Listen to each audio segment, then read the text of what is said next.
Hello everyone, welcome back to my new another blog. আজ সোমবার আর সারা দিন আজ খুব প্রচণ্ড বৃষ্টি হয়েছে।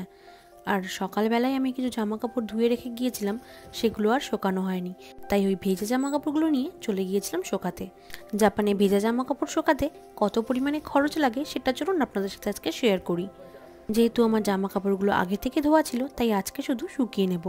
ওই 100 ইয়েন করে নেয়, 8 মিনিট লাগে। আমি 200 ইয়েন দিয়েছি 16 মিনিটের জন্য। যেহেতু আমি সকালেই ধুয়ে রেখে গিয়েছিলাম, বেশ অনেকটাই শুকিয়ে গেছে। 16 মিনিটের মধ্যে আমার জামা কাপড়গুলো শুকিয়েও যাবে। জামা কাপড় শুকানো ছাড়াও এখানে কিন্তু ওয়াশিংয়ের ব্যবস্থাও আছে।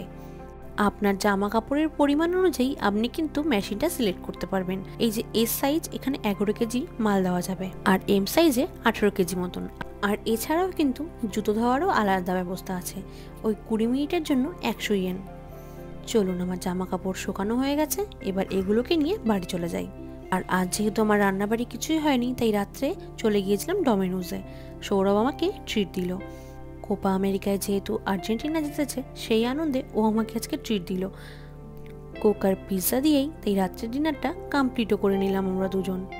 আজ বেশ অনেকদিন পর রান্নাবাড়ি না করে বেশ আনন্দ লাগছে, কিন্তু প্রতিদিন এক রান্নাবাড়ি খাওয়া করতে করতে সত্যি আর ভালো লাগে না, তাই মাঝে মধ্যে একটু অন্যরকম বেশ ভালো লাগে। আজকের মতন এখানেই শেষ করছি, দেখা হবে অন্য একটি ব্লগে। টাটা।